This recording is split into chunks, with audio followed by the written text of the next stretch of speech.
Hello students, welcome to our maths class. Chapter 3rd, pair of linear equation in two variable is going on. What we have done earlier, we have done graphical method. हमने graphical method किया है in exercise 3.1. आपने क्या किया, दोनों lines के लिए पहले सोल्यूशन निकाले हैं दो इक्वेशन के लिए, फिर आपने उसको ग्राफ पे प्लॉट किया है. अगर इंटरसेक्टिंग लाइंस आती हैं तो यूनिक सोल्यूशन होता है, अगर पैरेलल लाइंस आती हैं तो नो सोल्यूशन होता है, कोई भी सोल्यूशन नहीं होता. अगर कोइंसिडेंट लाइंस आती हैं तो मैनी सोल्यूशन होते हैं. ये हमने पहले भी किया है और एक्सरसाइज 3.1 में भी यही है कि हमने ग्राफ प्लॉट किया, फिर हमने बताया कि कैसी लाइंस हैं और कैसा सोल्यूशन है. अब आप कहोगे कि हम पूरे चैप्टर में यही करते रह जाएंगे कि दो इक्वेशन गिवन होगी, हम उसका ग्राफ प्लॉट करेंगे, फिर हम बताएंगे कि लाइंस इंटरसेक्टिंग है, पैरेलल है, कोइंसिडेंट है, फिर ये सोल्यूशन है.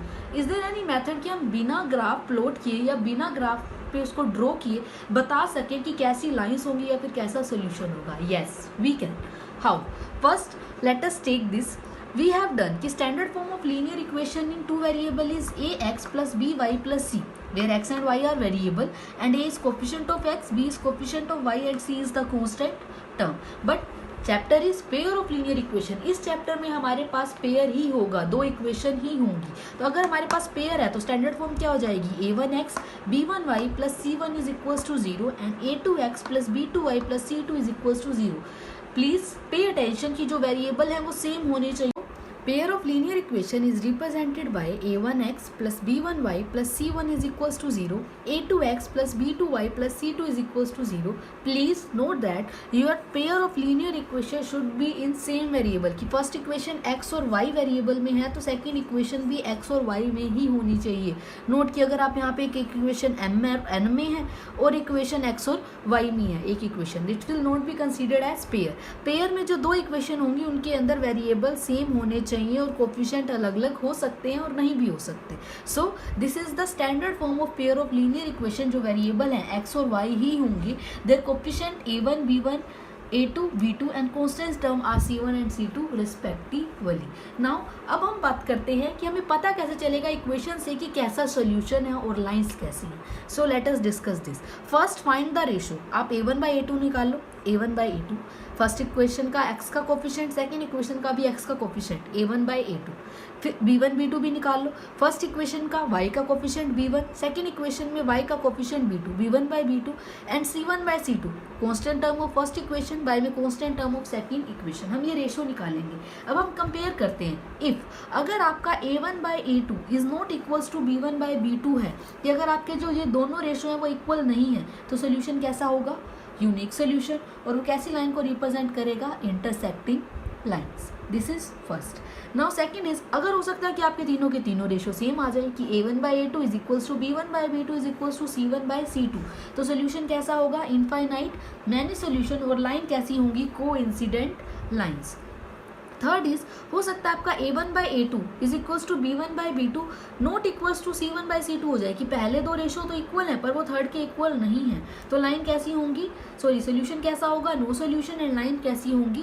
Parallel lines. मतलब अगर पहले दो इक्वल नहीं है, थर्ड हो भी सकता है नहीं भी हो सकता, तो यूनिक सोल्यूशन होगा.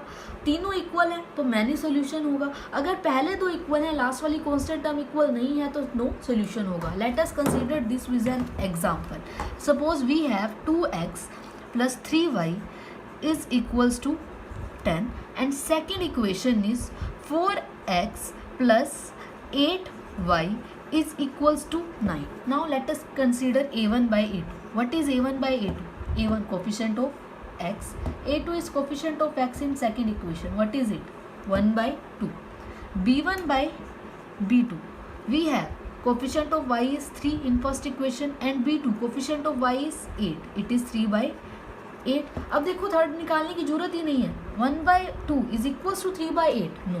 So what we have, a1 by a2 is not equals to b1 by b2. Therefore lines are intersecting lines. ये जो दो लाइंस हैं या दो पेयर है, ये क्या रिप्रेजेंट कर रही है? Intersecting lines and they have unique solution.